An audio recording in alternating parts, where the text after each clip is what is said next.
try running the Cat Challenger up on blocks to put the duals on. Should work, should work. Oh, let's see here. I guess I forgot to tell you guys the change of plans last night at 10 o'clock. Titan Tires ended up bringing the duals back with the new rubber, but it was 10 o'clock at night, and we figured time we got them put on the tractor, did a little talking, and then we had to weigh the tractor yet. It was probably going to be way after midnight, and then the guys had over an hour and a half drive home. In time they get showered and ready for bed, it was going to be a late night. So they unhooked the trailer, and Scott just pulled back in now. It's morning time again. Going to bring down the tires, start putting them on. Show you this claw now. We're looking at probably 3,000 pounds maybe with the weights and the tire. Pretty cool when they can lift it up with the claw. Yeah. Right now they're just trying to get a few bolts started so they can take the tire gripper away. It's gonna look pretty nice after we get the duals on this thing. It'll look mean, it will look cool. Right now it's about 27 degrees outside. It's a little bit chilly out there. So we're glad we're doing this in a heated shop. The place they put the tires on the duals, there was no heat, so it was a little chilly in there in their warehouse. Me and Scott are kind of fragile to this, you know. We're used to this hospitality in here. They put this Goodyear sign here, so when you're going through the field, every 28 feet you'll see Goodyear, and then the tire rolls around another 28 feet, Goodyear, and another 28 feet, Goodyear. It just stamps its mark on the dirt. We're gonna get some more blocks. We need to get this side up higher. They're trying to get that lined up with that. No use going in big terms. Blah, blah, blah, blah, blah, blah. The lever that Zach's moving will help rotate it, roll it. Trying to get the valve stems lined up so they're across from each other, so you're not like feeling for one, looking for the other valve stem. We're that picky. Pretty soon, me and you, Sean, we're just gonna have to hold the tire up there and do it by hand. Let's get these guys out of the way. Yeah, we can do it get right in there and finish this.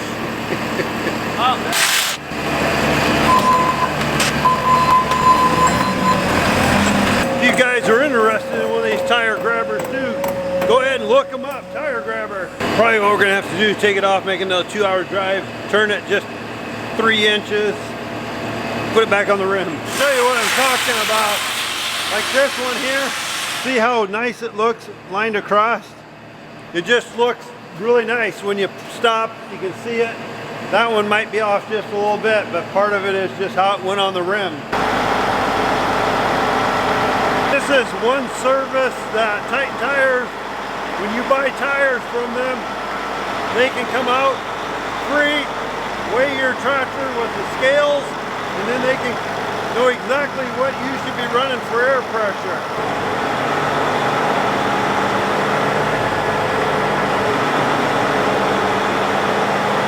You can tell them what equipment you're running, and then they'll know what air pressure you should be running in, like the front, the backs. If you're running singles, certain equipment you might need more air, certain equipment you might need less air, but that is a good service that they offer, is to weigh your equipment up, and I'm pretty sure it's free. This is a service that you guys offer. We do. Sean is one of 5 guys that we run around the country all year long, scaling up, making suggestions on ballasting. This is a heavy machine. Trying to give you the best life of your tire. Absolutely, and best performance of your machine. True.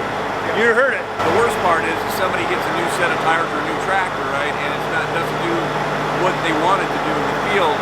They might be blaming the tire or the tractor, and it just could be something as simple as I didn't have enough weight on the front, or I didn't have the right inflation pressure.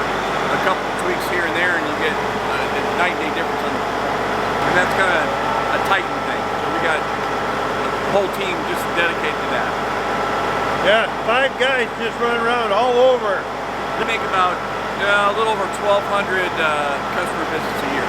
So basically doing this every day. And it's not here just in Iowa. No. We're in potato country, we're in rice country, and of course corn and beans right here.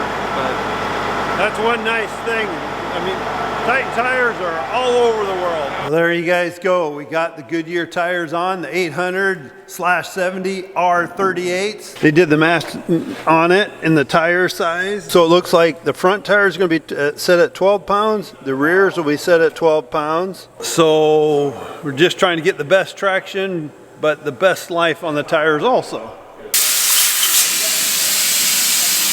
Letting some air out, then they're going to recheck them. They want to get 12 pounds in each tire. I don't think they know what they're doing. Nope. Kids. Yeah. Kids. So if you guys ever go to the airport and you see Sean carrying some scales through the airport, that's what he's doing. He's flying out somewhere to go weigh a tractor. Looks like Cooper and Scott are going to go out first for a little ride on it. Then Sean's going to go for the professional dial in how it feels. He's almost 18 feet wide, outer edge to outer edge. Here, you need the bathroom in the house? Or? No, all right.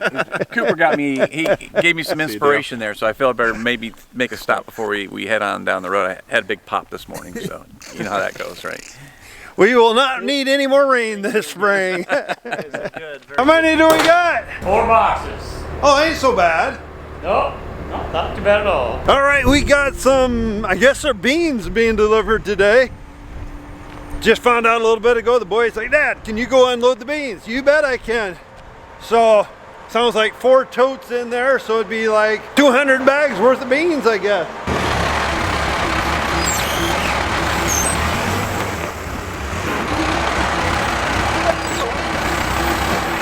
All right. Nice bright orange coat. That way you can see where he's at all times, which really is nice because when you're running this stuff, it's hard to see in the trailer, but you see the bright orange vest. Safety, #1 issue. We're going to put that thing away and then we're going to load up some equipment. Got some graves we need to touch up out at the cemetery that settled over the winter. Ooh, doggy. Trying to get everything loaded up, skid loader loaded up, rakes, little grass seed, whole 9 yards. Kind of one of them days. It's bright enough, my sunglasses or my glasses tin up. Then I get in something and I wish they were clear. We got a couple graves we're touching up. The boys are using the big skid loader to go out to pick up some big rocks out of the field. So I figured it's better keep them going on the big skid loader. I can use this little one when it comes springtime, and we have these graves that have sunk some, but it's kind of out of our control. It's Mother Nature. But the main thing is, once the weather straightens out, get it taken care of. And I know sometimes we get calls right away when the dirt's still wet and can't do anything. We explain it to the people and say, hey, if we put wet dirt in these graves, it's going to make concrete out of it when it dries. You can kind of see how that grave settled a lot from the winter. Might take a couple bucketfuls of our little skid loader to get this touched in, but let's see if we can get this grave to look nice. And then we'll seed it down with grass seed. Even right now, the dirt's probably not the best. You can see how wet it is. I'm debating if I should run it over with the skid loader.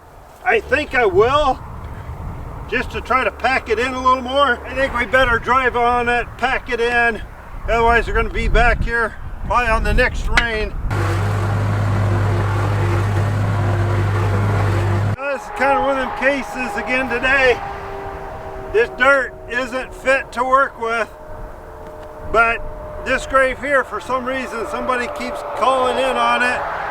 So we're just gonna do it, hope for the best that the grass seed grows. What happens is this dirt will dry and it will become concrete from moving it, and then sometimes things don't grow. I'm trying to pull dirt off of the top of the dirt pile, just scraping it, but I'm still getting into a bunch of wet dirt. Oh, what a mess.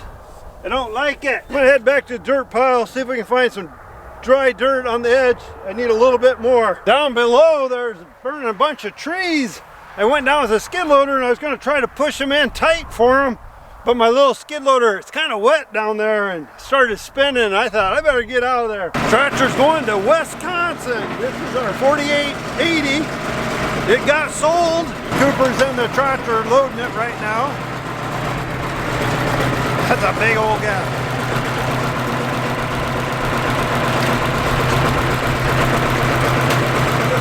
Oh, that's big. That looks impressive. I like it. I never seen anybody in one shot like that. Were you scared or you were good? I was good. All right. I was just saying, man, if the ramp snapped, Oh, they ain't gonna snap. Those are good for 20-some thousand. You could put the tractor on one of them. oh really? Yeah, you could put a loaded semi up them. Wow. Well, there she goes to a new home, guys. It's been an excellent machine. It's getting kind of chilly out tonight. Field work's so close. Seems like we're getting close to being ready.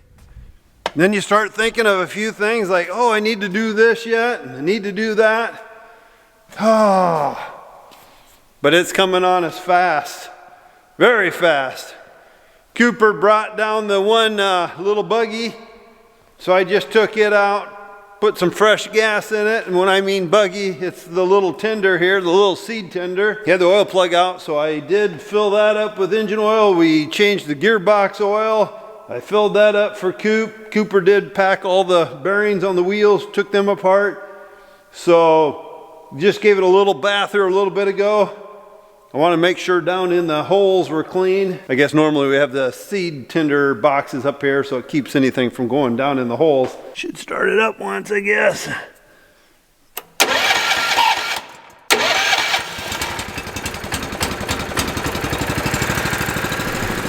Just make sure she's limbered up.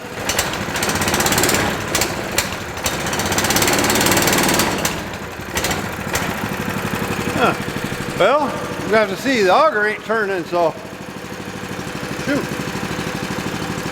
We'll see what's going on.